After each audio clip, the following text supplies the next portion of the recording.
आज के इस वीडियो में जो क्वेश्चन हम आपको बताने वाले हैं यह आपके परीक्षा में पूछ सकता है, हमेशा नहीं कहेंगे। हम यह कहेंगे कि यही क्वेश्चन पूछेगा। अगर आप लोगों को थोड़ा सा भी विश्वास है तो आप लोग इस क्वेश्चन को याद कर लीजिए। अगर आप लोग यह क्वेश्चन मिस करके जाते हैं, अगर आप लोग इस वीडियो को नहीं देखते हैं तो फिर परीक्षा के बाद आपके पास अफसोस और पछतावा के अलावा और कुछ नहीं बच जाएगा। यानी कि यह वाला क्वेश्चन आपके लिए बहुत ज्यादा महत्वपूर्ण है, आपके परीक्षा में पूछेगा। और कुल 5 महत्वपूर्ण क्वेश्चन आज हम आपको बताएंगे और हम पूरे गारंटी के साथ कहते हैं कि यह पांचों आपके सवाल से टकराएगा।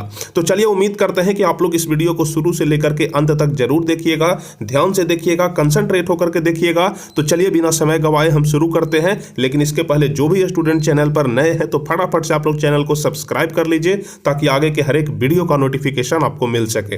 तो चलिए, आपके स्क्रीन पर सबसे पहला नंबर सवाल शो हो रहा है जिसमें कहा गया है कि इटली के एकीकरण में मेजनी का क्या योगदान था, जो कि एक बहुत ज्यादा लाजवाब क्वेश्चन है। और लिख करके रखिए, यह क्वेश्चन आपके लघु उत्तरीय प्रश्न में पूछेगा। तो पहला का उत्तर हम आपको बताते हैं, आप लोग ध्यान से समझिएगा और फटाफट से आप लोग वीडियो को लाइक भी करिए, शेयर भी करिए फटाफट से। चलिए, तो पहला का उत्तर हम लोग जानते हैं, आप लोग ध्यान से समझिए। कह रहा है कि इटली के एकीकरण में मेजनी का क्या योगदान था। तो सबसे पहले जानते हैं कि मेजनी एक उदारवादी राष्ट्रवादी क्रांतिकारी था। मेजनी का इटली के एकीकरण का मसीहा भी कहा जाता है। अगर आपसे कोई पूछे कि इटली के एकीकरण का मसीहा किसको कहा जाता है तो आपका पहला जवाब होगा मेजनी का। ध्यान रखिएगा। तो मेजनी एक उदारवादी और राष्ट्रवादी क्रांतिकारी था। मेजनी को इटलीकरण के एकीकरण का मसीहा भी कहा जाता है। यह एक कर्मठ कार्यकर्ता भी था, लेखक भी था और दार्शनिक भी था। यह इटली को निरंकुश शासकों से मुक्त करना चाहता था। यानी कि जो मेजनी था वह चाहता था कि इटली को हम निरंकुश शासक जो है उससे मुक्त कर दें, यानी कि आजाद करा दें। और वह अपने उद्देश्यों की पूर्ति के लिए सन 1831 ईस्वी में यंग इटली की स्थापना की तथा 1834 ईस्वी में यंग यूरोप की स्थापना की।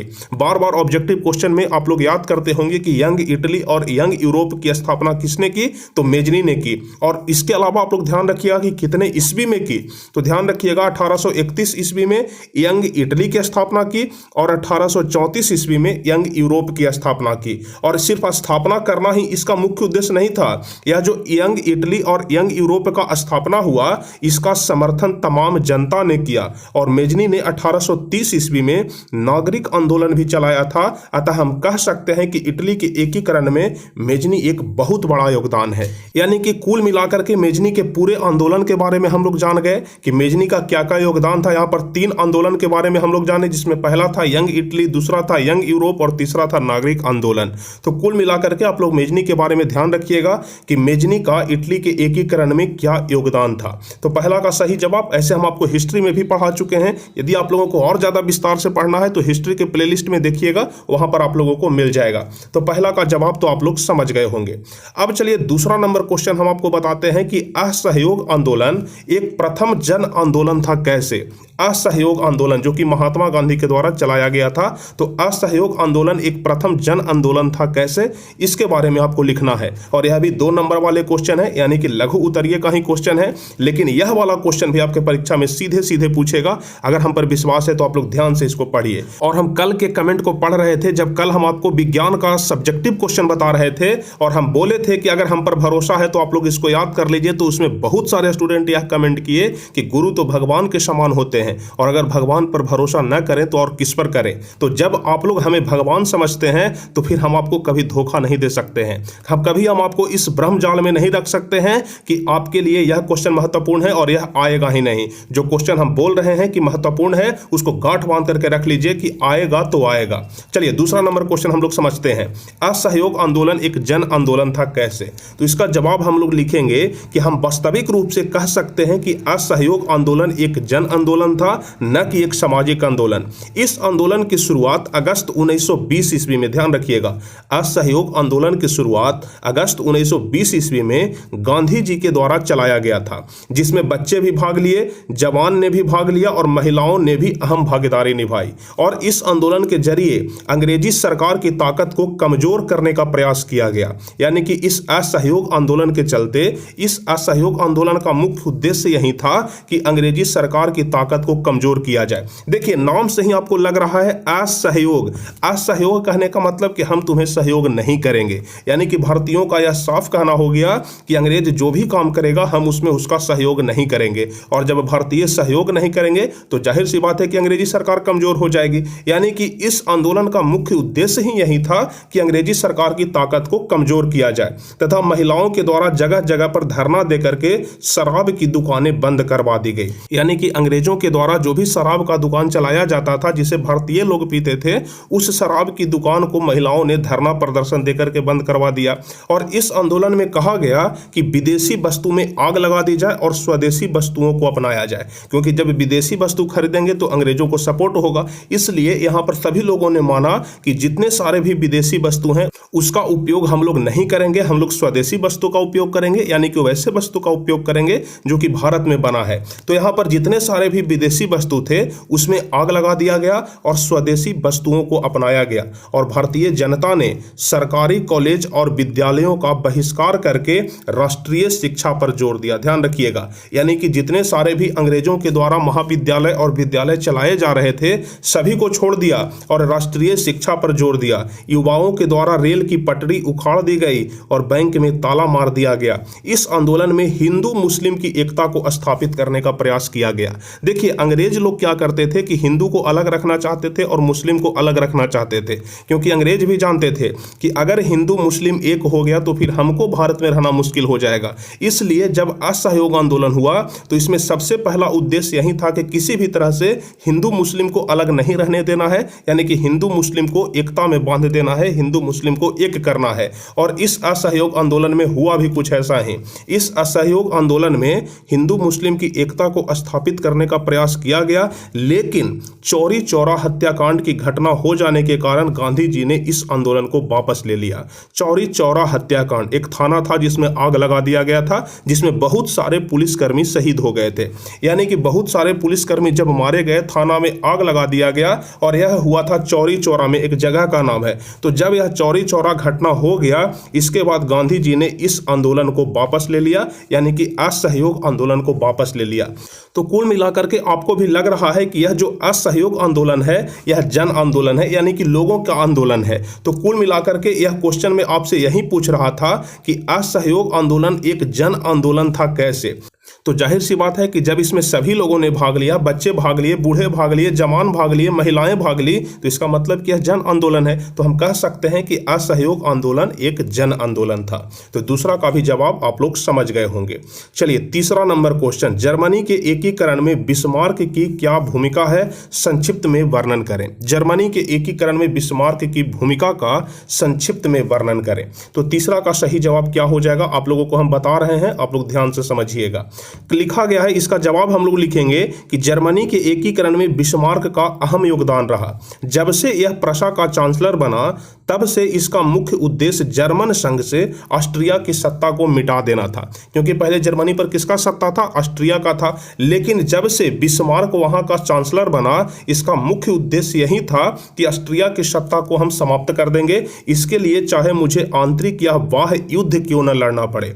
यानी कि बिस्मार्क का कहना था कि चाहे हमें आंतरिक युद्ध लड़ना पड़े, चाहे हमें बाह्य युद्ध लड़ना पड़े, लेकिन हम ऑस्ट्रिया की सत्ता को मिटा करके रहेंगे। और एक महत्वपूर्ण चीज आप लोग जरूर ध्यान रखिएगा कि बिस्मार्क ने ही ऑस्ट्रिया की सत्ता को समाप्त करने के लिए ही रक्त एवं लौह की नीति अपनाई थी। ध्यान रखिएगा, रक्त एवं लौह की नीति किसने अपनाया, तो ध्यान रखिएगा बिस्मार्क ने। और बिस्मार्क का कहना था कि भाषण की नीति से कुछ नहीं होगा। साथ ही साथ बिस्मार्क ने जर्मनी के एकीकरण के लिए विशाल सेना का संगठन किया, जिसमें सेना के लिए उत्तम भोजन, उत्तम सुविधा तथा सही समय पर वेतन दिया। ध्यान रखिएगा, उत्तम भोजन दिया, उत्तम सुविधा दिया तथा सही समय पर वेतन दिया। और इसमें जर्मनी के एकीकरण करने के लिए रूस, फ्रांस एवं ऑस्ट्रिया से मित्रता कर ली। ध्यान रखिएगा, जर्मनी के एकीकरण करने के लिए बिस्मार्क ने क्या किया कि रूस से, फ्रांस से और ऑस्ट्रिया से, तीनों से मित्रता कर ली। और इस प्रकार से यह तीन युद्ध करता है। जब यह तीनों राष्ट्र से इसने मित्रता कर ली तो यह यह 3 युद्ध करता है।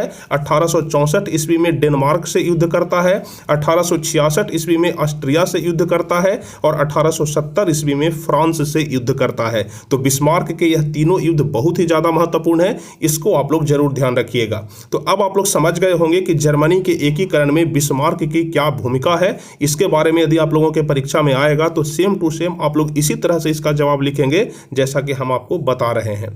चलिए अब हम लोग चौथा नंबर क्वेश्चन देख लेते हैं, जो कि एक बहुत ही ज़्यादा लाजवाब क्वेश्चन है, महत्वपूर्ण क्वेश्चन है कि रॉलेट एक्ट से आप क्या समझते हैं। रॉलेट एक्ट कानून एक ऐसा कानून जिस कानून में यह लिखा गया था कि किसी को भी शक संदेह के आधार पर आप पकड़ लीजिए और जब एक बार व्यक्ति पकड़ा गया, जब एक बार व्यक्ति को जेल हो गया तो फिर किसी प्रकार के कोई कोर्ट कचहरी में उसका दलील नहीं दिया जाएगा, यानी कि न अपील न वकील न दलील का नारा दिया गया था इस कानून के तहत में। इसलिए रॉलेट एक्ट को काला कानून भी कहा गया था। चलिए इसके बारे में हम लोग विस्तार से जानेंगे और किस तरह से इसका जवाब लिखेंगे आप लोग ध्यान से समझिए।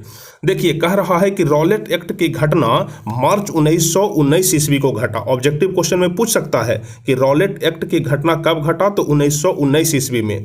और इस कानून में यह कहा गया था कि शक एवं संदेह के आधार पर किसी भी भारतीय लोगों को पकड़कर जेल में बंद कर दिया जाए, यानी कि जिस भी भारतीय लोग पर शक हो संदेह हो तो उसे पकड़ करके जेल में बंद कर दीजिए। ऐसा इसलिए हुआ था ताकि भारतीय आंदोलन न करें। जैसे ही भारतीय आंदोलन करते थे शक के आधार पर संदेह के आधार पर उसको पकड़ करके जेल में डाल देता था। तो इसलिए यह कानून बना रॉलेट एक्ट कानून, जिसमें शक एवं संदेह के आधार पर किसी भी भारतीय लोगों को पकड़कर जेल में बंद कर दिया जाता था, जिसे रॉलेट एक्ट के नाम से जाना जाता है। और आप लोग ध्यान रखिएगा कि इस रॉलेट एक्ट कानून के नाम पर, यानी कि इस रॉलेट एक्ट कानून का सहारा लेकर के अंग्रेजों ने भारतीय जनता पर अनेकों तरह का अत्याचार किया। अब किस प्रकार का अत्याचार किया आप लोग यहां पर ध्यान से देख लीजिए। भोजन में बासी भोजन देता था, यानी कि भारतीयों को खाने के लिए बासी भोजन मिलता था। गंदे नालियों का पानी पीने को मिलता था, यानी कि भोजन भी बासी मिलता था और पानी पीने के लिए कोई साफ पानी नहीं मिलता था, गंदे नालियों का पानी पीने के लिए मिलता था।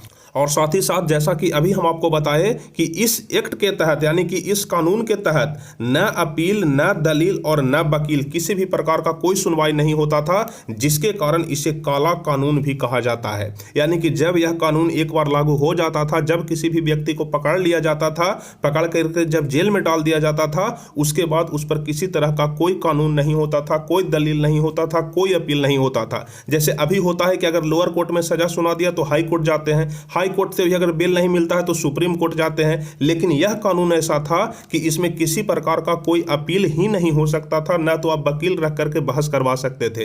यानी कि यह एक प्रकार का काला कानून था और इसीलिए इसे काला कानून भी कहा जाता है। तो उम्मीद करते हैं कि रॉलेट एक्ट के बारे में आप लोग अच्छे तरीके से समझ गए होंगे कि शक एवं संदेह के आधार पर जिस कानून के तहत पकड़ा जाता था उसी कानून को क्या कहा जाता था, रॉलेट एक्ट कहा जाता था। तो चौथा नंबर क्वेश्चन समझ में आ गया होगा।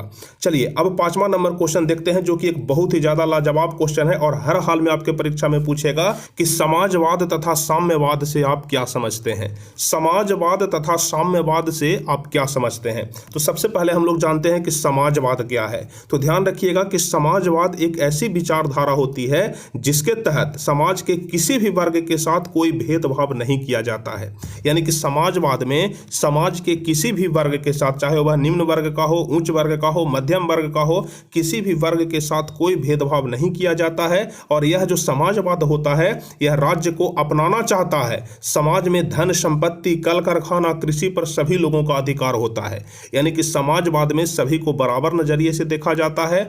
जितने सारे भी सामान होते हैं, धन संपत्ति, कल कारखाना, कृषि, इस पर सभी लोगों का अधिकार होता है और इसमें सभी तरह के लोगों को, सभी वर्ग के लोगों को समान वैल्यू दिया जाता है। किसी भी प्रकार का कोई भेदभाव नहीं किया जाता है। अब इसके बाद आप लोग साम्यवाद भी देख लीजिए। साम्यवाद भी एक ऐसी विचारधारा होती है जो समाज में रहने वाले किसी भी वर्ग के साथ भेदभाव करता है। यहाँ पर गलत लिखा गया है, नहीं हो जाएगा, यहाँ पर हो जाएगा कि साम्यवाद जो है वह किसी भी समाज में रहने वाले किसी भी वर्ग के साथ भेदभाव करता है। यानी कि उच्च वर्गीय, निम्न वर्गीय, मध्यम वर्गीय, यह सभी में भेदभाव होता है। और ध्यान रखिएगा कि जो साम्यवाद होता है यह राज्य को मिटाना चाहता है। जैसे अभी हम आपको ऊपर समाजवाद में बता रहे थे कि यह राज्य को अपनाना चाहता चाहता है। देखिए यहाँ पर हम आपको बताए थे कि यह राज्य को अपनाना चाहता है, लेकिन साम्यवाद में क्या होता है कि यह राज्य को मिटाना चाहता है। और साम्यवाद में निजी संस्था का अधिकार होता है, यानी कि प्राइवेट संस्था का अधिकार होता है। और यह हमेशा से समाज को दो वर्गों में बांट रहा है, पहला है शोषक वर्ग और दूसरा है शोषित वर्ग।